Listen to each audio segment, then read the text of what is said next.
बीती रात अगर आप अपने छत पर होंगे, चांद को देखा होगा, तो फिर एक बार दादी नानी ने बच्चों को चंदा मामा की कहानियां सुनाई दी होंगी।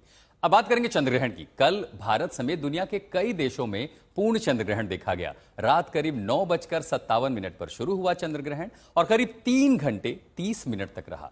इस खगोलीय नजारे को देखने के लिए दुनिया भर में लोग आसमान की तरफ टकटकी लगाए बैठे रहे। भारत के लिए ग्रहण का धार्मिक महत्व भी है। ग्रहण के दौरान देश के मंदिरों के कपाट बंद रहे। ग्रहण खत्म होने के बाद विधिवत स्नान के बाद पूजा पाठ का दौर शुरू हुआ। ये देश के 10 शहरों की तस्वीरें, जहां पर अलग अलग, और उसके बाद जब सूतक खत्म हो गया, ग्रहण का समय खत्म हो गया, तो देश के अलग अलग जो धर्म स्थान है वहां पूजा पाठ शुरू हुई। लखनऊ में देखिए लोग महादेव के मंदिर पहुंचे पूजा पाठ करने। नासिक में आस्था की डुबकी लगाई गई, तो उज्जैन में महादेव के मंदिर के बाहर श्रद्धालु पहुंचे। मथुरा में भी आस्था की डुबकी लगी, तो वाराणसी में भी घाटों पर सैलाब के बावजूद लोग आस्था की डुबकी लगाने पहुंचे।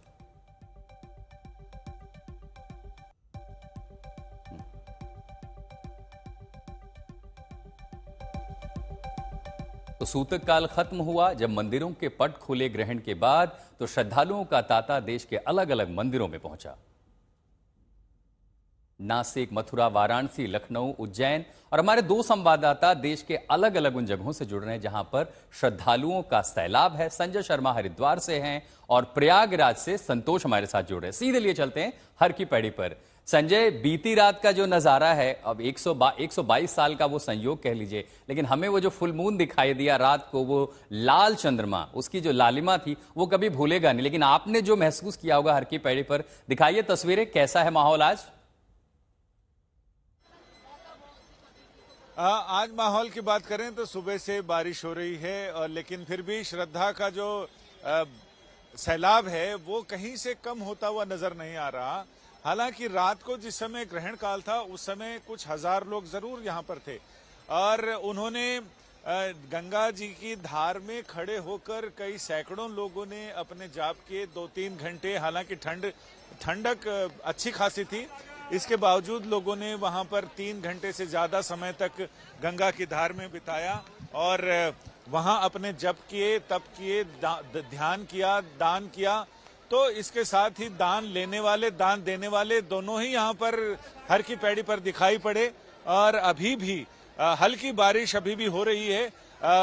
ये सामने जो हवन कुंड जहां से ये धुआं उठ रहा है, ये वो हवन कुंड है जिसके बारे में कहा जाता है कि इसी हर की पैड़ी पर, यहीं जहां भगवान विष्णु के चरण चिन्ह हैं, वहीं ब्रह्मा जी ने यज्ञ किया था, और उन्हीं की याद में यहाँ ये हमेशा यज्ञ चलता रहता है, हवन चलता रहता है। श्रद्धालु आते हैं, अपनी श्रद्धा की आहुतियां इसमें देते हैं। और इसके साथ ही चूंकि पितृपक्ष है, पितृपक्ष की शुरुआत और पितृपक्ष का समापन दोनों ही ग्रहण के साथ हो रहा है। पितृपक्ष की शुरुआत चंद्र ग्रहण से और पितृपक्ष का समापन सूर्य ग्रहण से हो रहा है। सूर्य ग्रहण भले भारत में दृश्य नहीं होगा, लेकिन चंद्र ग्रहण से शुरुआत होने से आम जनता का मानना है कि चूंकि चंद्रमा पर हमारे पितृगण रहते हैं और चंद्र ग्रहण है, तो इससे लोग इसे बहुत पवित्र और दुर्लभ संयोग मानते हैं।